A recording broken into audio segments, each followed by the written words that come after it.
தமிழர்களின் number one choice Tamil matrimony. தமிழக வெற்றிக் கழகத்தின் தலைவர் விஜய் மதுரை மேற்கில் வெற்றி பெற்றதாக போஸ்டர் ஒட்டப்பட்டிருக்கும் நிலையில் அவர் அத்தொகுதியில் களமிறங்க இருக்கிறாரா என்ற கேள்வி எழுந்திருக்கிறது. இது எம்ஜிஆர் வென்ற தொகுதி என்பதால் அதிமுக கோட்டைக்கு விஜய் குறிவைக்கிறாரா எனவும் அரசியல் வட்டாரங்களில் பேசப்பட்டு வருகிறது.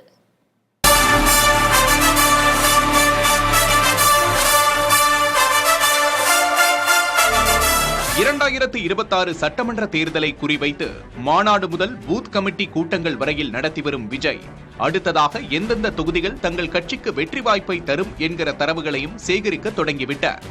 கூடவே தனக்கு சாதகமாக இருக்கும் தொகுதிகள் சிலவற்றையும் விஜய் தேர்வு செய்திருப்பதாக தகவல்கள் தெரிவிக்கின்றன.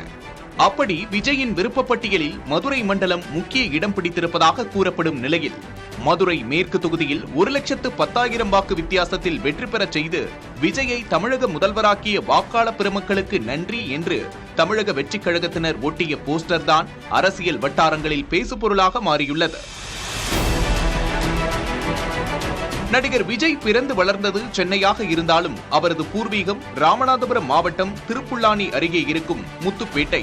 ரசிகர் மன்றங்கள் மட்டுமின்றி அவரது கட்சியும் வலுவாக இருக்கும் பகுதியாக திகழ்கிறது மதுரை மண்டலம். சமீபத்தில் ஜனநாயகன் படப்பிடிப்புக்காக கொடைக்கானல் சென்றபோது விமான நிலையத்தில் திரண்ட கூட்டமே அதற்கு சாட்சி என்று கூறுகின்றனர் தவிகவினர்.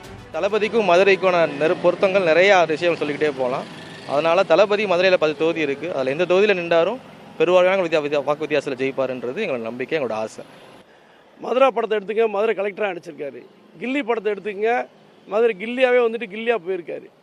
அதே போல் வேலாயுதம் படத்துக்கு கிட்டத்தட்ட 1,00,000 பேர் புதூரில் கூட்டி 1,00,000 பேர் வச்சு மிகப்பெரிய விழா தலைவருக்கு எல்லாரும் எடுத்தோம். இந்த மாதிரி நிறைய அவருக்கான பந்தங்களும் மதுரைக்கு நிறைய மக்கள் இருக்காங்க. மதுரையில் போட்டிட்டா அரசியல் களம் வேற மாதிரி இருக்கும், ரொம்ப கடுமையாக இருக்கும். ஆனால் போட்டிட்டார்னா கண்டிப்பாக வெற்றி பெற செய்வோம், வெற்றி பெறுவார், அதில் எந்த ஒரு மாற்றமும் கிடையாது. தமிழக வெற்றிக் கழக தொடக்க மாநாட்டில் பேசிய விஜய் கட்சியின் தலைமை அலுவலகம் சென்னையில் அமைந்தாலும் அதன் பிரதான கிளை மதுரையில் ஏற்படுத்தப்படும் என்று அறிவித்தார். இப்படி மதுரை மீதான விஜயின் பாசத்தை சுட்டிக்காட்டும் தவிகவினர் தேர்தலில் போட்டியிட அவர் மதுரையை விரும்புவதற்கான முக்கிய காரணம் எம்ஜிஆர் தான் என்கிறார்கள். எம்ஜிஆர் முதலில் போட்டியிட்டது சென்னை பரங்கிமலையாக இருந்தாலும் தமிழ்நாட்டின் முதல்வரான பிறகு அவர் எதிர்கொண்ட முக்கியமான தேர்தலுக்கு தனக்காக தேர்வு செய்தது மதுரை மேற்கு தொகுதியைத்தான். எம்ஜிஆரை கொள்கை தலைவராக அறிவிக்காவிட்டாலும் அவர்களை புகழ்ந்து பேசுவதன் மூலம் அதிமுக தொண்டர்களை கவர்ந்திழுப்பதை ஒரு யுக்தியாகவே விஜய் பார்ப்பதாக அரசியல் விமர்சகர்கள் கருத்துக்களை முன்வைக்கின்றனர்.